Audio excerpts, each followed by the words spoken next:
Welcome to Pro News Flash. Bitcoin and Ether are reaching for the stars. Let's dive into the latest developments. Over the last week, Bitcoin has been hovering around record highs thanks to high demand from institutional investors and growing global risk appetite. Capital flowing out of the gold market has played a significant role in its rise. However, Ethereum is giving the first cryptocurrency some serious competition. According to CoinGecko, those buying Bitcoin through the issuance of company securities or corporate treasuries, led by Michael Saylor's strategy, have increased their reserves by $113 billion since the beginning of the year.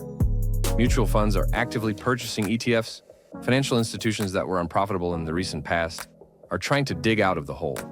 Of the 10 mutual funds investing in Bitcoin, 7 exceeded expected profit targets by an average of 22%. Attempts by the S&P 500 to restore its upward trend, as well as capital outflows from the gold market, added fuel to the Bitcoin rally. Gold fluctuated wildly due to rumors about the Swiss gold bar import tariffs. The US first announced their introduction, then reported that it was fake news. In such conditions, some holders decided to transfer their money to the digital version of precious metals. Bitcoin's success could have been more significant. Increased competition from Ether is getting in the way.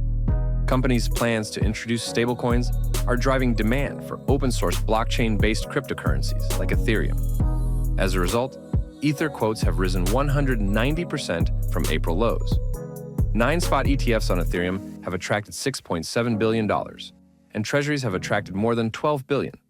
The prospects for Bitcoin will depend on the U.S. stock market's reaction to U.S. inflation statistics. The deterioration in global risk appetite associated with the broad stock index pullback will cause Bitcoin to retreat.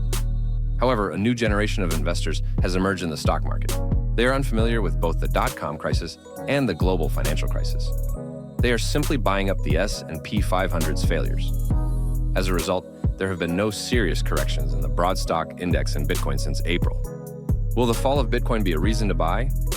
Stay with Pro News for more updates on events happening in the crypto markets.